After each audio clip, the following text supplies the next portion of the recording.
Okay, today I'm going to talk about my ethics project and standards.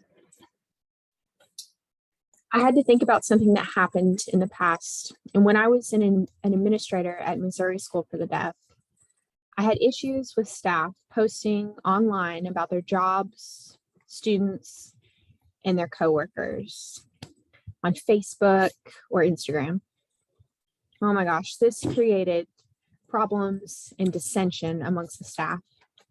I had to discuss with the superintendent to develop a policy pertaining to this and allow disciplinary action to follow if this situation arose again. I took this graphic from the internet. Before you think, is it T, true? Is it H, helpful? Is it I, inspiring? Is it nice? And is it kind?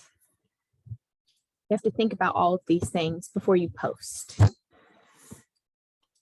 Social media continues to cause issues for both educators, residential staff, and students. As educators and school staff, we must refrain from activities that may reduce our effectiveness in the classroom and residential setting. Before posting, liking, or retweeting, use this checklist listed above, that THINK, as a guide to determine the nature of the content or the comment. This is a helpful tool for students as well.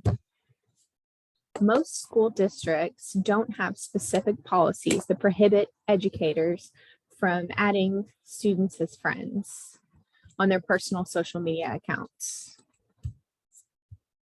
But you should think twice before accepting a friend request or clicking follow.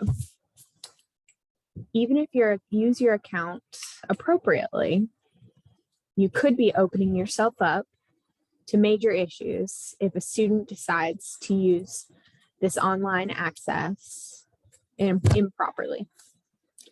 Educators should also evaluate the risks involved with the following activities: accepting friend requests from students, posting grievances about the school or the district, complaining about a difficult day, liking or retweeting controversial posts. Policy number 4.4060, Tennessee School for the Deaf, we have a policy related to social media and internet usage.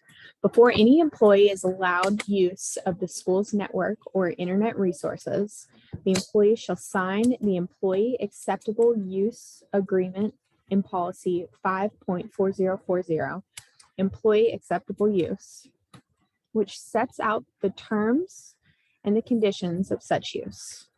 Any employee who accesses the school's network or internet resources for any purpose agrees to be bound by the terms of that agreement, even if no written agreement is on file.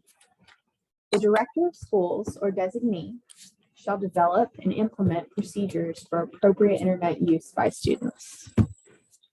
There's no such thing as privacy online. Even the most stringent settings enabled.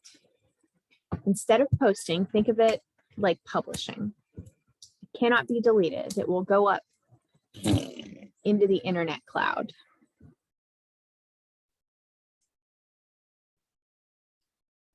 Social media contact with students, posting about work conditions, posting about another coworker. For example, this woman I work with, oh my gosh. Of course, everyone will see that and say, I know exactly who you're talking about. Fraternizing. That's a serious issue too, that students and staff hanging out or texting.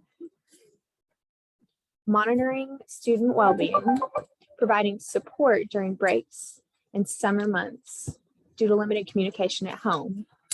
It's like social workers too. Sometimes my staff, they will do check-ins to make sure the students are okay, but that's it. Also, make sure that you are familiar with your school district's policy for electronic and online communication. Both students, residential staff, and educators are required to follow these guidelines, so keep your interactions in line within them. You should always post with caution, even if you don't allow parents or students to follow you on social media. Photos you're tagged in, posts you write, and comments you make, they can come back to hurt you.